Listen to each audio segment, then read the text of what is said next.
Muito bem, amados. Chegamos então ao nosso 49º encontro e no capítulo 15 do Evangelho de João. E aqui nós temos a metáfora da videira e dos ramos. Jesus ensinando como tem que ser o relacionamento do cristão com o seu Cristo. No encontro anterior, nós vimos Jesus preparando seus discípulos para a sua partida. O Senhor estava confortando seus discípulos e avisando que iria partir. Enquanto isso acontecia, Judas estava lá, macumunado, preparando para entregar ao Senhor Jesus. Os discípulos estavam assim atordoados com as informações que estavam recebendo. Eles acabaram de celebrar a Páscoa e na cabeça deles, após a Páscoa, nós retornaríamos, sairíamos de Jerusalém e Jesus fala que vai para um lugar que eles não podem ir. E agora a informação nova eles recebem: eu não vou mandar um consolador. Ué, então na cabeça deles estava muita coisa em ebulição e devia estar meio confuso. E o Senhor percebe isso e o Senhor declara: não se turbe o vosso coração, nem se atemorize. Confie em Cristo, confie em Deus, tudo está sob o controle, sob suas mãos. Aí no final do capítulo nós vimos Jesus dando uma ordem: levantai-vos, vamos-nos daqui. Aí o Senhor ordena: vamos daqui. E eu acredito que enquanto eles se preparavam para sair do cenáculo, o Senhor ainda está aproveitando ali os poucos minutos que ele ainda tinha para continuar ensinando verdades e princípios do reino de Deus. Então o Senhor declara no capítulo 15, versículo 1, duas verdades. Ele fala: eu sou a videira e o meu pai é o agricultor. Essa aqui é a 7ª e última declaração de Jesus, no sentido de eu sou, que João nos deixou escrito em seu Evangelho. Essa é a 7ª e última. O Senhor já tinha avisado: eu sou o pão da vida, eu sou a luz do mundo, eu sou a porta, eu sou o bom pastor, eu sou a ressurreição e a vida, eu sou o caminho, a verdade e a vida. E agora ele declara: eu sou a videira verdadeira. Se o Senhor Jesus declara que ele é a videira verdadeira, é porque havia uma que não era verdadeira. Há uma distinção aqui entre uma videira verdadeira e aquela que não é verdadeira. E então Jesus faz uso de uma metáfora para retratar como deve ser o relacionamento do cristão com o seu Cristo e descrever o que é a videira verdadeira. Porque a videira, meus irmãos, é um dos símbolos de Israel. É um dos símbolos de Israel. No Antigo Testamento, no Salmo 80, verso 7, nós encontramos o seguinte registro: restaura-nos, ó Deus dos exércitos, faze resplandecer o teu rosto e seremos salvos.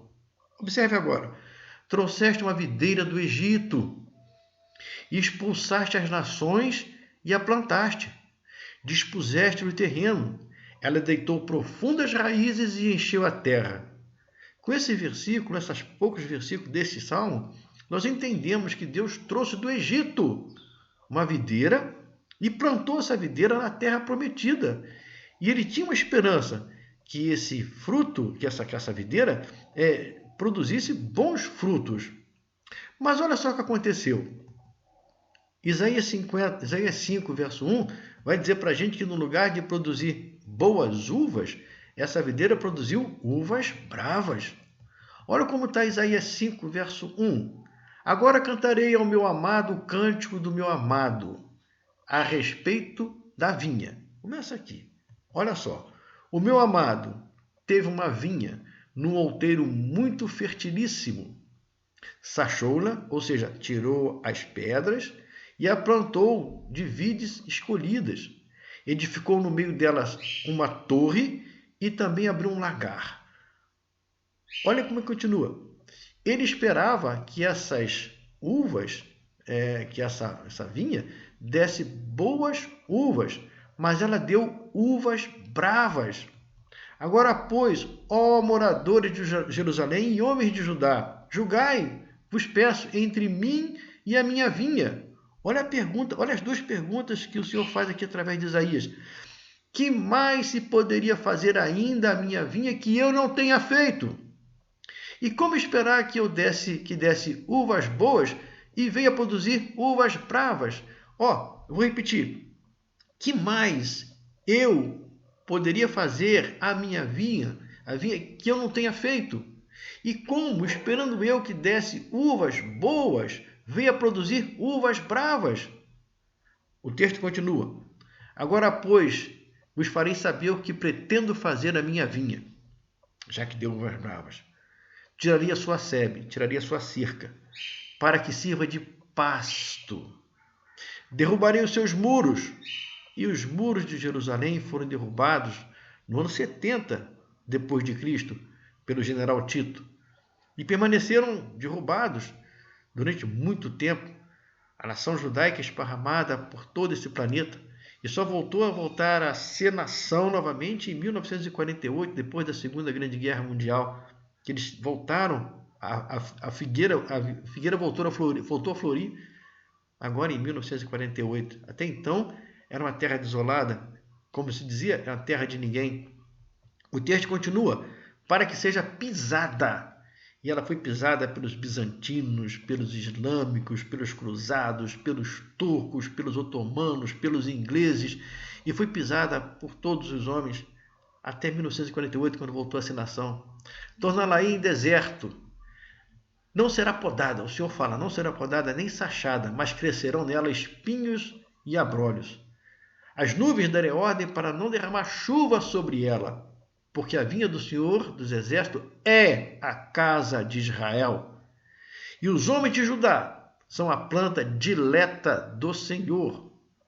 Ele desejou que exercessem juízo, que os homens de Judá, planta dileta do Senhor, exercessem juízo.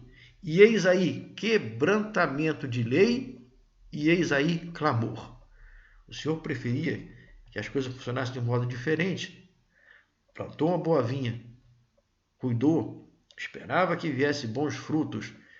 Tem nos homens de Judá a planta deleta. Esperava que esses homens exercessem juízo, mas no lugar disso veio o quebrantamento de lei e, como consequência, o clamor. No lugar de produzir boas uvas, produziram uvas bravas. O povo hebreu é o povo separado e preparado por Deus. E Deus esperava que esse povo preparado produzisse bons frutos, mas não era o que estava acontecendo naquele momento. Naquele momento que Jesus estava aqui, não era isso que estava acontecendo.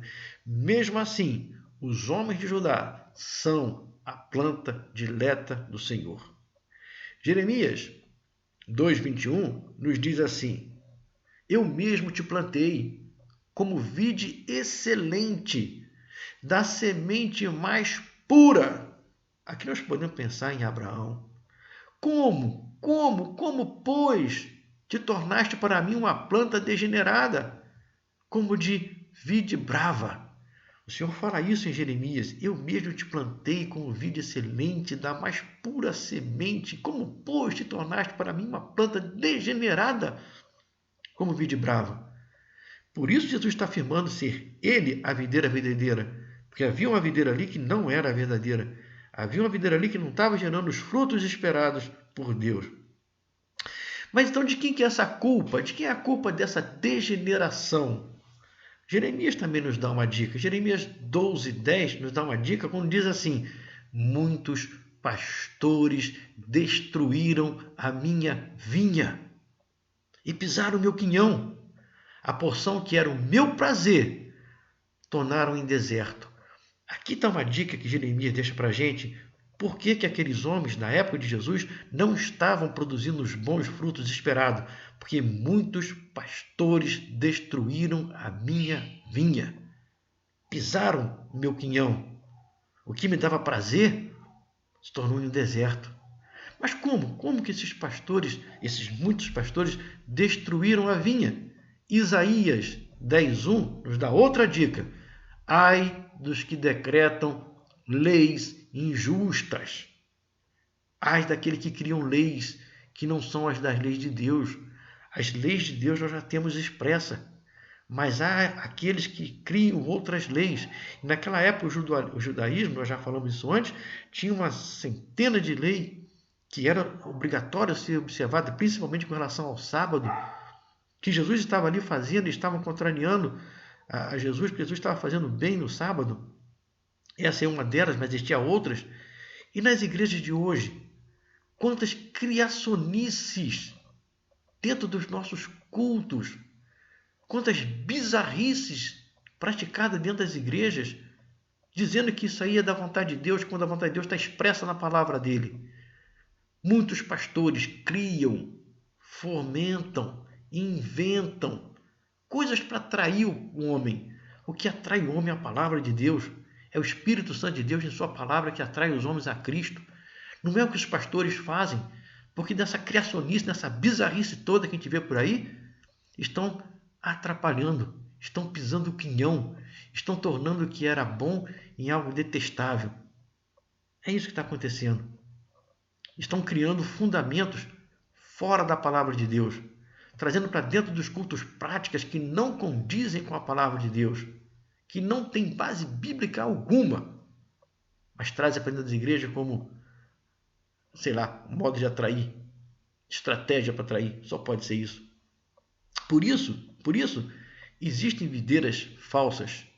E por isso Jesus está falando, eu sou a videira verdadeira.